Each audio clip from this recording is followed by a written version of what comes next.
പെങ്ങന്മാരോട് പറയുകയാ, അഹങ്കരിക്കല്ലേടി, അഹങ്കരിക്കല്ലേ, അഹങ്കരിക്കല്ലേ, അത് നിന്റെ നാശമാ, അത് നിന്റെ നാശമാ. എല്ലാം കാണുന്ന ഒരു റബ്ബ് മുകളിലുണ്ട് മോളെ. ഈ ചെയ്തു കൂട്ടുന്നത് മുഴുവനും കണ്ടുകൊണ്ടിരിക്കുന്ന ഒരു റബ്ബ് മുകളിലുണ്ട്. നാളെ പോയി നിൽക്കേണ്ടതാ.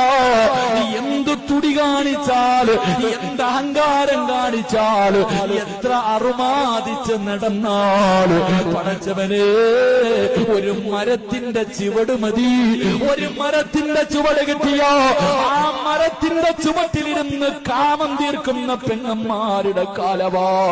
അടച്ചാക്ഷേപിക്കുകയല്ല പടച്ചവനെ. ബസ്സിനകത്താകട്ടെ, ട്രെയിനിനകത്താകട്ടെ, ട്രെയിനിന്റെ അകത്തിരിക്കുമ്പോ കാണാം അമ്മയുടെ പ്രായമുള്ള, ഉമ്മയുടെ പ്രായമുള്ള, ഉപ്പുപ്പാടെ പ്രായമുള്ള, വാപ്പയുടെ പ്രായമുള്ളവര് കണ്ണിന്റെ മുന്നിലിരുന്നാൽ, പടച്ചവരെ ഉസ്താദന്മാരിരുന്നാൽ, അല്ലെങ്കിൽ സമപ്രായക്കാരിരുന്നാൽ, കണ്ടവന്റെ മടിത്തട്ടിൽ തലവെച്ച് കിടക്കാ, കണ്ടവന്റെ ചുമലിൽ ചാരിയിരുന്ന് സെൽഫി എടുക്കാ.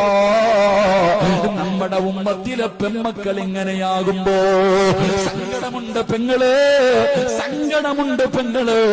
അതുകൊണ്ട്